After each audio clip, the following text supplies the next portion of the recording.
Hi, welcome back to AJ vlogs. ಎಲ್ಲರಾಗಿದ್ದೀರಾ? I hope ಎಲ್ಲರೂ ಚೆನ್ನಾಗಿದ್ದೀರಾ ಅಂತ ಭಾವಿಸ್ತಾ ನನ್ನ ವಿಡಿಯೋನ ಸ್ಟಾರ್ಟ್ ಮಾಡ್ತೀನಿ. ಸೊ ಮಾರ್ನಿಂಗ್ 3:30ಗೆ ಎದ್ದಿದ್ದು. ಇದು ಗುರುವಾರದ ವ್ಲಾಗ್ ಆಗಿರುತ್ತೆ. ಗುರುಪೂರ್ಣಿಮೆ ಇರೋದ್ರಿಂದ ಅವತ್ತಿನ ದಿನ ವ್ಲಾಗ್ನ ಮಾಡಬೇಕು ಅಂತ ಅನ್ನಿಸ್ತಾ ಇತ್ತು. ಆ ಒಂದು ಕಾರಣಕ್ಕೋಸ್ಕರ ವ್ಲಾಗ್ನ ಮಾಡಿದ್ದೀನಿ. ತುಂಬ ಖುಷಿ ಆಗ್ತಿತ್ತು. ಆ್ಯಕ್ಚುಲಿ 3:30ಗೆ ಎದ್ದಿದ್ದು, ಬಟ್ ವಿಡಿಯೋನ ಮಾಡಲಿಕ್ಕೆ ಸ್ಟಾರ್ಟ್ ಮಾಡಿದ್ದು 3:40ಗೆ. ಸೊ ಎದ್ದು ಫ್ರೆಶ್ ಅಪ್ ಆಗಿ ನನ್ನ ರುಟೀನ್ ಏನೆಲ್ಲ ಇರುತ್ತೆ ಅದನ್ನು ನಾನು ಮಾಡ್ಕೊಂಡಿದ್ದೀನಿ. ಸೊ ಇದೇ ರೀತಿಯಾಗಿ ಪ್ರತಿನಿತ್ಯ ನನ್ನ ಒಂದು ದಿನಚರಿ ಇದೇ ರೀತಿಯಾಗಿರುತ್ತೆ.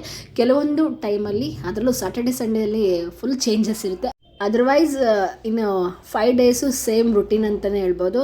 ವಿಡಿಯೋದಲ್ಲೂ ನಾನು ಹೇಳೋದಕ್ಕೂ ಈಗ ಮಾತಾಡೋದಕ್ಕೂ ಒಂದಕ್ಕೊಂದು ಮಿಸ್ ಮ್ಯಾಚ್ ಅಂತಲೇ ಹೇಳ್ಬೋದು. ಬಟ್ ನೋಡೋದೆಲ್ಲ ಗೊತ್ತಾಗುತ್ತೆ ನಮ್ಮ ದಿನಚರಿ ಈ ಥರ ಇರುತ್ತೆ ಅಂತ. ಅದನ್ನೇ ಹೇಳೋದು ಬೇಡ ಅಂದ್ಕೊಂಡು ಜರ್ನಲಿಸ್ಟ್ ಆಗಿರೋದ್ರಿಂದ ಈ ಹಿಂದೆ ವರ್ಕ್ ಮಾಡಿದ್ದೀನಿ. ಬಟ್ ಅಟ್ ಪ್ರೆಸೆಂಟ್ ರೀಸೆಂಟಾಗಿ ಕೆಲಸ ಬಿಟ್ಟಿದ್ದೀನಿ. ಅದು ನಾನು ಪ್ರೌಡಲ್ಲೇ ಹೇಳ್ಕೊತೀನಿ. ಕೆಲವೊಂದು ಕಾರಣಗಳಿಂದ, ಅವ್ರು ಹೇಳಿದ ಕಾರಣಗಳಾಗಿರ್ಬೋದು, ನನಗೆ ಇಷ್ಟ ಇಲ್ಲದೆ ಇರೋ ಕಾರಣದಿಂದಾಗಿ ಕೆಲಸನ ಬಿಟ್ಟಿದ್ದೀನಿ. ಸೊ ಆದರೆ ನಾನೇ ಯಾಕೆ ನನ್ನ ಚಾನಲಲ್ಲೇ ನಾನು ಯಾವ ರೀತಿಯಾಗಿ ನನ್ನ ಒಂದು ಡೈಲಿ ರುಟೀನ್ ಮಾಡ್ತೀನೋ ಆ ರುಟೀನ್ ಜೊತೆಗೆ ನಾನು ನ್ಯೂಸ್ದೇ ಯಾಕೆ ವಾಯ್ಸ್ ಕೊಡಬಾರ್ದು ಅಂದ್ಕೊಂಡು ಮಾಡಬೇಕು ಅಂತ ಅಂದ್ಕೊಂಡು ಮಾಡ್ತಾಯಿದ್ದೀನಿ. ಆ್ಯಕ್ಚುಲಿ ಇದು ನಾನು ಮುಂಚೆ ಒಂದು 2 ವೀಡಿಯೋ 3 ವೀಡಿಯೋ ಹಾಕಿದ್ದೀನಿ ನ್ಯೂಸ್ಗೆ ಸಂಬಂಧಪಟ್ಟಿದ್ದು. ಸೇಮ್ ನನ್ನ ಮನೆ ಕೆಲಸದ ಜೊತೆಗೆ ನಾನು ವಾಯ್ಸ್ ಓವರ್ ಮಾತ್ರ ನ್ಯೂಸ್ಗಳಲ್ಲಿ ಸುದ್ದಿ ಆಗಿರುವಂಥ ಒಂದಿಷ್ಟು ವಿಚಾರಗಳು, ಸಮಾಜದಲ್ಲಿ ಆಗಿರುವಂತಹ ಘಟನೆಗಳ ಬಗ್ಗೆ ತಿಳಿಸ್ಕೊಡ್ತಾ ಇದ್ದೆ. ಅದೇ ರೀತಿಯಾಗಿ ಈಗ ನಾನು ವಾಯ್ಸ್ ಓವರಲ್ಲಿ ಹೇಳೋದಕ್ಕೂ ಮತ್ತು ಅಲ್ಲಿ ನಾನು ನೋಡೋದಕ್ಕೂ ಏನೂ ಡಿಫ್ರೆನ್ಸ್ ಇರಲ್ಲ. ಹಾಗಾಗಿ ಹೇಳಬೇಕು ಅಂತ ಅನ್ನಿಸ್ತಾ ಇದೆ. ನ್ಯೂಸ್ಗೆ ಸಂಬಂಧಪಟ್ಟಿದ್ದು ಒಂದಿಷ್ಟು ನ್ಯೂಸ್ ಆಗಿರೋವಂಥದ್ದು ಕೆಲವೊಂದು ವಿಚಾರಗಳ ಬಗ್ಗೆ, ನ್ಯೂಸ್ಗಳ ಬಗ್ಗೆ ಹೇಳಬೇಕು ಅಂತ ಅನ್ನಿಸ್ತಾ ಇದೆ. ಯಾಕಪ್ಪ ಅಂದರೆ ಎಲ್ಲರೂ ರೀಲ್ಸ್ ಆಗಿರ್ಬೋದು ಅಥವಾ ಇನ್ನೇನೋ ವ್ಲಾಗ್ ಎಲ್ಲನೂ ಮಾಡ್ತಾರೆ. ಬಟ್ ನಮ್ಮ ಒಂದು ಸಮಾಜದಲ್ಲೇ ಆಗುವಂಥ ಕೆಲವೊಂದಿಷ್ಟು ಘಟನೆಗಳು ನಮಗೆ ಗೊತ್ತಿರಲ್ಲ. ಯಾಕಂದರೆ ಅದರಲ್ಲೂ ಯೂತ್ಸ್ ಅಂತರೂ ಫುಲ್ಲು ರೀಲ್ಸು ವ್ಲಾಗೆಲ್ಲ ಮುಳುಗೋಗಿರ್ತಾರೆ. ಹಾಗಾಗಿ ನನ್ನ ಕಡೆಯಿಂದ ಒಂದು ಸಣ್ಣ ಪುಟ್ಟದಂಥ ಮಾಹಿತಿನ ತಿಳಿಸ್ಕೊಡ್ಬೇಕು ಅಂತ ನಾನು ಪ್ರಯತ್ನ ಪಡ್ತಾ ಇದ್ದೀನಿ. ಸೊ ಯಾಕೆ ಅಂತಂದರೆ ನನಗೆ ಏನೇ ಗೊತ್ತಿಲ್ಲ, ಬಟ್ ನ್ಯೂಸ್ ಚಾನಲಿಂದ ಆಗಿರ್ಬೋದು ಅಥವಾ ಲೈಫ್ ಟೈಮ್ ನನ್ನ ನ್ಯೂಸ್ ಚಾನಲ್ಗೆ ಹೋಗದೆ ಡ್ರಾಪ್ಔಟ್ ಮಾಡಬೇಕು ಅಂತ ಎಷ್ಟೇ ಮನಸ್ಸಿಗೆ ಅನಿಸಿದ್ರೂ ಸಹ, ಆದರೂ ಏನೋ ಗೊತ್ತಿಲ್ಲ, ಅದು ಒಂದು ಕಡೆ ಎಳೆಯುತ್ತೆ ಅಲ್ವಾ, ನಾನು ನ್ಯೂಸಲ್ಲೇ ಕೆಲಸ ಮಾಡಬೇಕು ಅಂತಂದು. ಬಟ್ ಆದರೂ ಪರವಾಗಿಲ್ಲ ಅಂತ ಅಂದ್ಕೊಂಡು ನೋಡೋಣ, ಇದೊಂಥರ ಎಕ್ಸ್ಪರಿಮೆಂಟ್ ಆದಂಗೆ ಆಗಲಿ ಅಂತಂದು ಮಾಡಲಿಕ್ಕೆ ಸ್ಟಾರ್ಟ್ ಮಾಡ್ತಾಯಿದ್ದೀನಿ.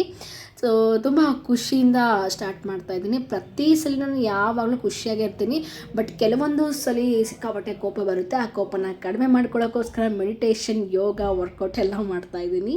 ಅದ್ರ ಜೊತೆಗೆ ಓದು ತುಂಬಾ ಇಂಪಾರ್ಟೆಂಟ್ ಆಗಿರುತ್ತೆ. ಸೊ ಈಗ ನಾನು ಯಾವ ಒಂದು ನ್ಯೂಸ್ ಬಗ್ಗೆ ಹೇಳಬೇಕು ಅಂತ ಹೇಳ್ತಾ ಇದ್ದೀನಿ ಅಂದರೆ, ರೀಸೆಂಟಾಗಿ ಉತ್ತರ ಕನ್ನಡ ದಾಂಡೇಲಿಯಲ್ಲಿ ನಡೆದಂಥ ಒಂದು ಘಟನೆ ಬಗ್ಗೆ ಎಕ್ಸ್ಪ್ಲೇನ್ ಮಾಡ್ತಾಯಿದ್ದೀನಿ. ತಂದೆ ತಾಯಿಗಳು ಎಷ್ಟೇ ಕಷ್ಟ ಇದ್ರೂ, ಎಷ್ಟೇ ನೋವಿದ್ರೂ ಮಕ್ಕಳನ್ನ ಹೊತ್ತು ಎತ್ತು ಸಾಕಿ ಸಲುಬೇಕು ಅಂತ ನೋಡ್ತಾರೆ. ಆದರೆ ಇಲ್ಲಿ ತಂದೆ ತಾಯಿಗಳು ಸಾಲ ಮಾಡ್ಕೊಂಡಿದ್ದೀವಿ ಅಂತ ಅಂದ್ಕೊಂಡು ಆ ಸಾಲನ ತೀರ್ಸೋಕ್ಕಾಗದೆ ನಮಗೆ ಹೊರೆ ಆಗಿದೆ ಅಂಥೇಳಿ ತಾನು ಅಡೆದಂತಹ ತಾಯಿನೇ ಮಗುನ 20 ದಿನದ ಮಗುನ ಬೇರೆಯವ್ರಿಗೆ ಕೊಟ್ಟಿದ್ದಾರೆ. ಇದು ತುಂಬಾ ಬೇಜಾರಾಗುತ್ತೆ. ಯಾವ ಥರ ಇದೆ ಅಲ್ಲ ನಮ್ಮ ಸೊಸೈಟಿ ಅಂತಂದರೆ ಸಿಕ್ಕಾಪಟ್ಟೆ ಬೇಜಾರಾಗುತ್ತೆ. ಏನೂ ಮಾಡೋಕ್ಕಾಗಲ್ಲ. ಇದು ರೀಸೆಂಟಾಗಿ ನಡೆದಿದ್ದು, ಇದು ಜುಲೈ ತಿಂಗಳು. ಆದರೆ ರೀಸೆಂಟಾಗಿ ಹೋದ ತಿಂಗಳು ನಡೆದಂಥದ್ದು. ನಾನು ಹಂಗೆ ಸುದ್ದಿ ನೋಡ್ತಾ ಇರುವಾಗ ಅಥವಾ ಪೇಪರ್ ಓದ್ತಾ ಇರುವಂಥ ಸಂದರ್ಭದಲ್ಲಿ ಎರಡರಲ್ಲೂ ಬಂದಿತ್ತು. ನ್ಯೂಸಲ್ಲೂ ಸಹ ಇತ್ತು, ಅದೇ ರೀತಿಯಾಗಿ ಪೇಪರಲ್ಲೂ ಸಹ ಇತ್ತು. ಹಾಗಾಗಿ ಕೂಡ ಯಾಕೆ ಹೇಳ್ಬಾರ್ದು, ಇದು ಒಂಥರ ಎಲ್ಲರಿಗೂ ಮೋಟಿವೇಟ್ ಆಗುತ್ತೆ, ಇನ್ಫಾರ್ಮೇಟಿಕ್ ಆಗುತ್ತೆ ಅಂತಲೇ ಹೇಳ್ತಾ ಇದ್ದೀನಿ. ಸೊ ಈ ರೀತಿಯಾಗೆಲ್ಲ ಮಾಡ್ತಾರೆ ಅಂದರೆ ನಿಜವಾಗ್ಲೂ ನಂಬಲಿಕ್ಕೆ ಸಾಧ್ಯನೇ ಇಲ್ಲ ಗುರು, ಅಲ್ವಾ? ಏನು ಹೇಳೋಣ, ತಂದೆ ತಾಯಿಗಳು ಎಷ್ಟೇ ಕಷ್ಟ ಆಗಲಿ, ಎಂಥ ತೊಂದರೆ ಇರಲಿ, ಬೆಟ್ಟವನ್ನು ತಲೆ ಮೇಲೆ ಬಿದ್ದರೂ ಸಹ ತಮ್ಮ ಮಕ್ಕಳನ್ನ ಪ್ರೀತಿಯಿಂದ ನೋಡ್ಕೋಬೇಕು, ಯಾರ ಹಂಗಲ್ಲೂ ಬಿಡಬಾರ್ದು, ನಮ್ಮ ಮಕ್ಕಳನ್ನ ಎಷ್ಟೇ ಕಷ್ಟ ಆದರೂ ನಾವೇ ನೋಡ್ಕೋಬೇಕು ಅಂತ ಹೇಳ್ತಾರೆ.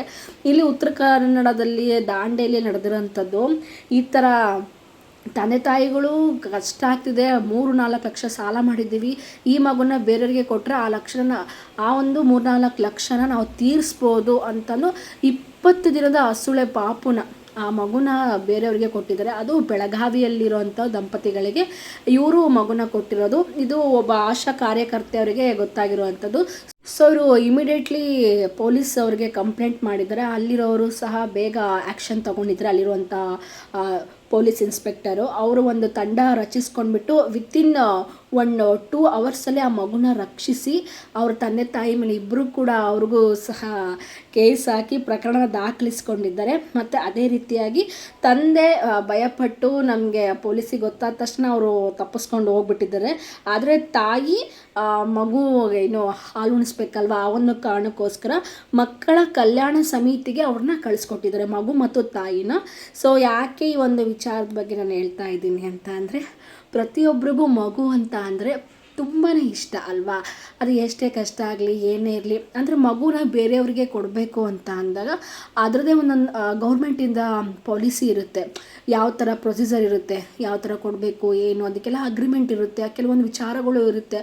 ಅದೇ ನಾವು ಗೌರ್ಮೆಂಟ್ ಥ್ರೂಯಿಂದ ಅದೇನೇನು ಪ್ರೊಸೀಜರ್ ಇದನ್ನೋ ಅದನ್ನು ಅದ್ರ ಪ್ರಕಾರನೇ ಮಗುನ ಬೇರೆಯವ್ರಿಗೆ ಕೊಟ್ಟರೆ ಅದೇನೂ ತೊಂದರೆ ಇಲ್ಲ. ಬಟ್ ಕಾನೂನು ಪ್ರಕಾರ ಮಾಡದೆ ಕಾನೂನು ಉಲ್ಲಂಘನೆ ಮಾಡಿಬಿಟ್ಟು ನಾವು ಯಾವುದೇ ಕೆಲಸ ಮಾಡಿದರೂ ಸಹ ಅದು ದೊಡ್ಡ ಅಪರಾಧ ಆಗುತ್ತೆ. ಸೊ ಅದು ಯಾವುದೇ ವಿಚಾರ ಇರಲಿ, ಕಾನೂನಿನ ವಿರುದ್ಧವಾಗಿ ಏನೇ ಕೆಲಸ ಮಾಡಿದರೂ ಅದು ತಪ್ಪೇ.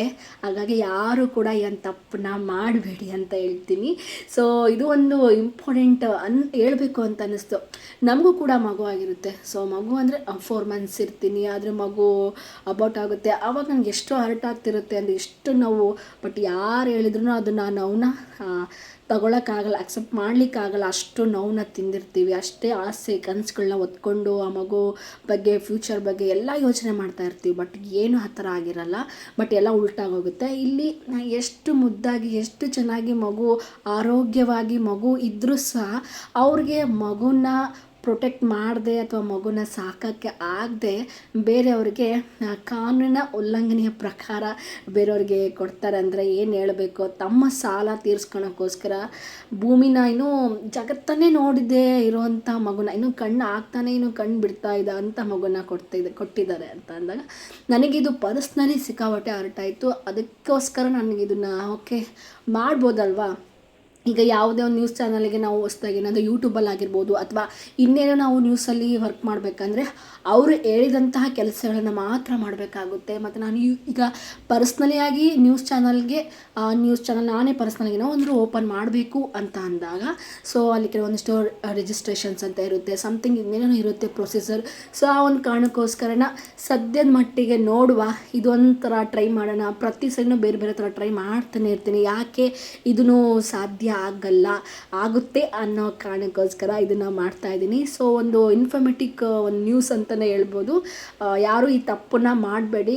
ಏನಾದರೂ ಆ ಥರ ಇತ್ತು ಅಂದರೆ ಸರ್ಕಾರದಿಂದ ಕೆಲವೊಂದು ರೂಲ್ಸು ರೆಗ್ಯುಲೇಷನ್ಸ್ ಅಂತ ಇರುತ್ತೆ, ಅದ್ರ ಪ್ರಕಾರನೇ ಮಾಡಬೇಕಾಗುತ್ತೆ. ಅದನ್ನು ಬಿಟ್ಟು ನೀವು ನಿಮ್ಮದೇ ದಾರಿಲಿ ಹೋಗ್ತೀವಿ ಅಂತ ಅಂದರೆ ಇದೆಲ್ಲ ಕಾನೂನಿನ ಪ್ರಕಾರ ತಪ್ಪಾಗುತ್ತೆ. ಹಾಗಾಗಿ ಈ ಒಂದು ಮಾಹಿತಿ ತಿಳಿಸ್ಕೊಡ್ಬೇಕು ಅಂತ ಅನ್ನಿಸ್ತು. ಸೊ ತಿಳಿಸ್ಕೊಟ್ಟೆ. ಯಾರಿಗೆಲ್ಲ ಇಷ್ಟ ಆಗಿದೆ ಸಪೋರ್ಟ್ ಮಾಡಿ, ಓಕೆನಾ. ಸೊ ಮಾರ್ನಿಂಗ್ ಎದ್ದುಬಿಟ್ಟು ಕೆಲಸ ಮಾಡಿದ್ದಕ್ಕೂ ಸಾರ್ಥಕತೆ ಅಂತ ಅನ್ನಿಸ್ತು.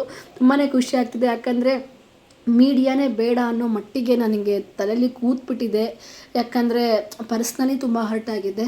ಸೊ ಬೇರೆಯವ್ರಿಗೆ ಹೇಗೋ ಏನೋ ಗೊತ್ತಿಲ್ಲ, ಅದರಿಂದ ತುಂಬ ಬೆಳೀತಿರೋರು ಇದ್ದಾರೆ, ಒಳ್ಳೆ ಹೆಸರು ಮಾಡಿರೋರು ಇದ್ದಾರೆ, ತುಂಬ ಪ್ರಭಾವಶಾಲಿಗಳು ಇದ್ದಾರೆ, ತುಂಬ ನಾಲೆಡ್ಜ್ ಗೇನ್ ಮಾಡ್ಕೊಂಡಿರೋರು ಇದ್ದಾರೆ, ಒಳ್ಳೊಳ್ಳೆ ವ್ಯಕ್ತಿಗಳು ಇದ್ದಾರೆ. ಬಟ್ ಆದರೆ ಪರ್ಸ್ನಲಿ ಆಗಿ ನಾವಿನ್ನೂ ಚಿಕ್ಕ ಹೆಜ್ಜೆ ಇಟ್ಕೊತ ಹೋಗ್ತಾ ಇರೋರು. ಬಟ್ ಸ್ವಲ್ಪ ಏನೋ ಆದಾಗ ಸಿಕ್ಕಾಪಟ್ಟೆ ಅರ್ಥ ಆಗುತ್ತೆ. 2 ವರ್ಷ 3 ವರ್ಷ ಕೆಲಸ ಮಾಡ್ತಾ ಇರ್ತೀವಿ, ಇನ್ನೂ ನಾವು ಮುಂದೆ ಬರ್ತಾ ಇಲ್ಲ ಅಂತ ಅಂದಾಗ ಸ್ವಲ್ಪ ಅಲ್ಲಿರುವಂತಹ ಎನ್ವೈರ್ಮೆಂಟ್ ಆಗಿರ್ಬೋದು ಅಥವಾ ನನಗೆ ಅದು ಅಡ್ಜಸ್ಟ್ ಆಗ್ತಿಲ್ಲ ಅನ್ನೋ ಭಾವನೆಗೋಸ್ಕರ ನಾನು ಬೇಡ ಅನ್ನೋದು ಒಂದು ತಲೆಯಲ್ಲಿ ಫಿಕ್ಸ್ ಆಗಿಬಿಟ್ಟಿದ್ದೀನಿ. ನನ್ನ ಹಸ್ಬೆಂಡಿಗೆ ಕೂಡ ನಾನು ಹೇಳಿದ್ದೀನಿ. ಅವರು ಓಕೆ ಇದೇ ಕೆಲಸ ಅಂತಲ್ಲ, ಒಂದು ಪ್ರಪಂಚ ತುಂಬ ವಿಶಾಲವಾಗಿದೆ, ತುಂಬ ಕೆಲಸಗಳಿದ್ದಾವೆ. ಬಟ್ ಆದರೆ ನೀನು ಇದಕ್ಕೆ ಸ್ಟಿಕ್ ಆನ್ ಆಗಿದೆಯಾ, ಸೊ ಇದನ್ನು ಬಿಟ್ಟು ನೀನು ಟ್ರೈ ಮಾಡು, ಬೇರೆ ಕೆಲಸ ಟ್ರೈ ಮಾಡು, ಆಗುತ್ತೆ.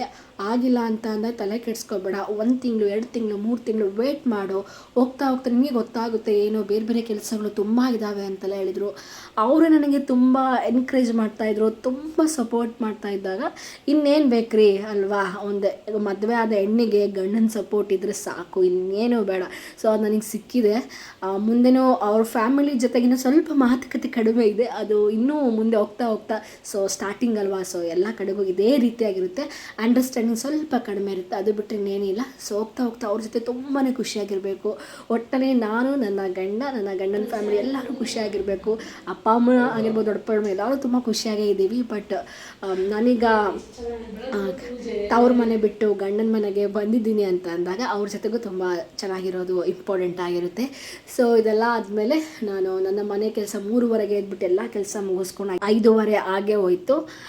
ಪೂಜೆ ಮುಗಿಯೋಷ್ಟಿಗೆ ಸ್ವಲ್ಪ ಲೇಟ್ ಆಯಿತು. ಸೊ ಇವತ್ತು ಗುರು ಪೂರ್ಣಿಮೆ ಇರೋದ್ರಿಂದ ಸ್ವಲ್ಪ ನಿಧಾನಕ್ಕೆ ಪೂಜೆ ಮಾಡಿದೆ, ತುಂಬ ಪ್ರೀತಿಯಿಂದ ಶ್ರದ್ಧೆಯಿಂದ. ಶ್ರೀ ಸಾಯಿಬಾಬಾ ಅವರಾಗಿರ್ಬೋದು, ರಾಘವೇಂದ್ರ ಸ್ವಾಮಿಯವರ ಒಂದು ಅವ್ರದ್ದು ಪೂಜೆ ಮಾಡಿದಾಗ ಆಗುವಂಥ ಖುಷಿ ಸಂತೋಷ ಮತ್ತು ಬೇರೆ ಎಲ್ಲೂ ಸಿಗಲ್ಲ ಅಂತಲೇ ಹೇಳಲಿಕ್ಕೆ ಇಷ್ಟಪಡ್ತೀನಿ. ಇದಾದಮೇಲೆ ಯೋಗ ಟ್ರೈನಿಂಗ್ಗೆ ತೊಗೊತಾ ಇದ್ದೀನಿ, ತುಂಬ ಖುಷಿ ಆಗ್ತಿದೆ. ಈಗ ಏನಂತಾರಲ್ಲ, ಜರ್ನಲಿಸಮಿಂದ ಮತ್ತೆ ಬೇರೆ ಫೀಲ್ಡ್ಗೆ ಹೋಗಿರೋದ್ರಿಂದ ಸ್ವಲ್ಪ ಅದು ಟ್ರೈನಪ್ ಆಗಬೇಕಾಗುತ್ತೆ. ಯಾವುದೇ ಒಂದು ಹೊಸ ವಿಚಾರ ಆಗಿರ್ಬೋದು ಅಥವಾ ಹೊಸ ವಿಷಯ ಅಥವಾ ಹೊಸ ಫ್ಯಾಮಿಲಿ ಅಂತ ಅಂದಾಗ ಅವರಿಗೆ ಅಡ್ಜಸ್ಟ್ ಆಗೋದಾಗಿರ್ಬೋದು, ಅಥವಾ ಹೊಸ ವಿಚಾರಗಳನ್ನು ಸ್ಕಿಲ್ಸ್ನ ಕಲಿಯೋದಕ್ಕೆ ಸ್ವಲ್ಪ ಸಮಯ ಬೇಕಾಗುತ್ತೆ. ಸೊ ಅದೇ ರೀತಿಯಾಗಿ ನನಗೂ ಕೂಡ ನಿಧಾನಕ್ಕೆ ನಾನು ಸ್ಟೆಪ್ ಬೈ ಸ್ಟೆಪ್ ಇಡ್ತಾ ಇದ್ದೀನಿ, ಪುಟ್ಟ ಹೆಜ್ಜೆ ಆಮೆ ಹೆಜ್ಜೆ ಅಂತಾರಲ್ವ, ಆ ರೀತಿಯಾಗಿ ಇಡ್ತಾ ಇದ್ದೀನಿ. ಸೊ ಹೋಗ್ತಾ ಹೋಗ್ತಾ ಎಲ್ಲನೂ ಒಳ್ಳೆಯದಾಗಲಿ ಅನ್ನೋದು ನನ್ನ ಒಂದು ಆರೈಕೆ.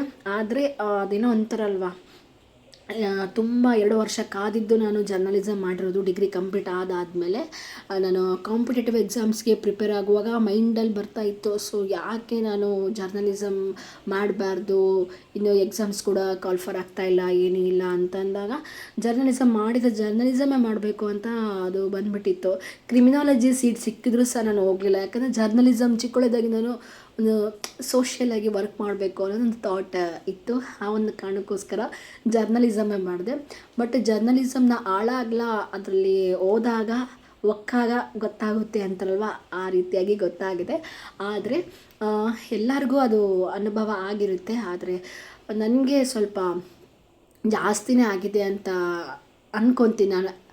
ನಾನು ಜಾಸ್ತಿ ಹೆಚ್ಚಾಗಿ ಸ್ಯಾಟ್ಲೈಟಲ್ಲಿ ವರ್ಕ್ ಮಾಡಿಲ್ಲ, ಆದರೆ ಡಿಜಿಟಲಲ್ಲಿ ಮಾಡಿರೋದು ತುಂಬ ಖುಷಿ ಇದೆ. ಒಳ್ಳೆ ಕೆಲಸಗಳು ಮಾಡಿದ್ದೀನಿ, ಒಳ್ಳೆ ಸಕ್ಸಸ್ ಲೈಫ್ ಕೂಡ ಸಿಕ್ಕಿತ್ತು. ಬಟ್ ಹೋಗ್ತಾ ಹೋಗ್ತಾ ಎಲ್ಲನೂ ಆಗೇ ಇರೋದಿಲ್ಲ, ಕೆಲವೊಂದು ಅಪ್ ಆ್ಯಂಡ್ ಡೌನ್ಸ್ ಬಂದೇ ಬರುತ್ತೆ.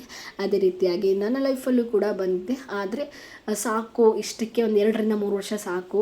ಸೊ ಬೇರೆದೇನಾದರೂ ಮಾಡಬೇಕು, ಸಮಥಿಂಗ್ ಅಚೀವ್ ಮೋರ್ ಅಂತ ಅನ್ನಿಸ್ದಾಗ ನಾನು ಯಾವುದರಲ್ಲಿ ಫಿಟ್ಟಾಗಿದ್ದೀನಿ, ಯಾವುದನ್ನು ನಾನು ಮಾಡಬಲ್ಲೆ ಅಂತ ಅನ್ನಿಸ್ತು ಅಂದರೆ ಯೋಗ ಆಗಿರ್ಬೋದು, ಭರತನಾಟ್ಯಂ ಆಗಿರ್ಬೋದು, ಈ ಥರ ಮಾಡೋದ್ರಿಂದ ಮುಂದೆ ಫ್ಯೂಚರ್ ಇದೆ ಅಂತ ಅನ್ನಿಸ್ತು. ಮೇನಾಗಿ ಏನಪ್ಪ ಅಂದರೆ, ಯಾವುದು ಲೈಫಲ್ಲಿ ಫ್ಯೂಚರ್ ಅಂದರೆ ಮುಂದಿನ ಹೆಜ್ಜೆ, ಫ್ಯೂಚರಲ್ಲಿ ಯಾವುದು ನಮಗೆ ಹೆಲ್ಪ್ಫುಲ್ ಆಗುತ್ತೋ, ಲೈಫ್ ಇದೆಯೋ ಅದನ್ನು ಮಾಡಬೇಕು. ಸುಮ್ಮನೆ ಫ್ಯಾಷನ್ ಅಂತ ಮಾಡಿದಾಗ ಸಮ್ಟೈಮ್ಸ್ ಅದು ಮುಂದೆ ಫ್ಯೂಚರ್ ಇರೋದಿಲ್ಲ. ಅದು ಪರ್ಸ್ನಲಿ ನನಗಾಗಿರೋಂಥ ಅನುಭವನ ಶೇರ್ ಮಾಡ್ಕೊತಾ ಇದ್ದೀನಿ, ಹಾಗಾಗಿ ನಾನು ನಿಮಗೆ ಹೇಳ್ತಾ ಇದ್ದೀನಿ. ಸೊ ಯಾರೇ ಆಗಲಿ ಮುಂದೆ ಫ್ಯೂಚರ್ ಇದೆನಾ ಇಲ್ವಾ ಅಂತಂದು ಯೋಚನೆ ಮಾಡಿಬಿಟ್ಟು ಸ್ಟೆಪ್ ಬೈ ಸ್ಟೆಪ್ ಹೆಜ್ಜೆ ಇಡಿ. ಇಲ್ಲ ಅಂತ ಅಂದಾಗ ನನಗಾದಂಥ ಅನುಭವಗಳು ನಿಮಗೂ ಆಗುತ್ತೆ. ಸೊ ಏನಪ್ಪ ಮೀಡಿಯಾದಲ್ಲಿದ್ದಾರೆ, ಆರಾಮಾಗಿ ಮಾಡ್ಬೋದು ಹಾಗೆ ಅನ್ಬೋದು, ಬಟ್ ಅದು ಹೇಳ್ದಷ್ಟು ಸುಲಭ ಅಲ್ಲ. ಸ್ಕ್ರೀನ್ ಮುಂದೆಗೂ ಆಫ್ ಸ್ಕ್ರೀನ್ಗೂ ಆನ್ ಸ್ಕ್ರೀನ್ಗೂ ತುಂಬಾ ವ್ಯತ್ಯಾಸಗಳು ಇದೆ. ಸೊ ಪರ್ಸ್ನಲಿ ನಾನು ಅನುಭವಿಸಿದಂಥದ್ದು, ಹಾಗಾಗಿ ಅಲ್ಲೇನೋ ತೊಂದರೆ ಆಗಿರ್ಬೋದು ಅದು ಇದು ಅಂತ ನಾನು ಏನೂ ಹೇಳ್ತಾ ಇಲ್ಲ. ಬಟ್ ಯಾಕೋ ನನಗೆ ಆ ಒಂದು ಫೀಲ್ಡ್ ಅಡ್ಜಸ್ಟ್ ಆಗ್ತಾ ಇಲ್ಲ ಅನ್ನೋದೊಂದು ತುಂಬಾ ಫೀಲ್ ಕಾಡ್ತಾ ಇದೆ. ಆ ಒಂದು ಕಾರಣಕ್ಕೋಸ್ಕರನೇ. ಸೊ ಹಾಗಾಗಿ ನಾನು ಯೂಟ್ಯೂಬಲ್ಲೇ ನಾನು ಮಾಡ್ತಿರೋವಂಥ ವ್ಲಾಗಲ್ಲೇ, ನನ್ನ ಲೈಫ್ ಸ್ಟೈಲ್ ವ್ಲಾಗಲ್ಲೇ ನಾನು ನ್ಯೂಸ್ಗಳನ್ನ ಹಾಕಬೇಕು ಅಂತ ನನ್ನ ಮನಸ್ಸಿಗೆ ಬಂದಿದೆ.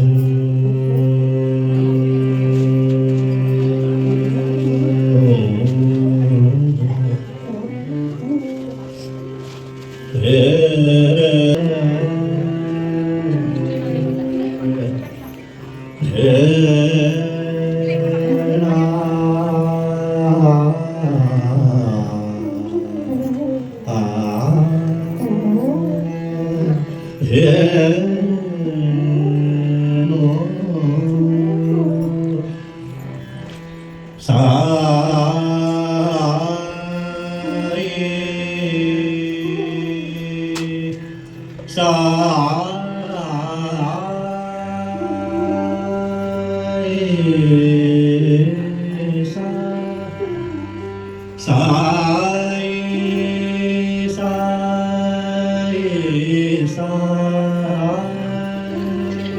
ಸಾಯಿ ಸಾ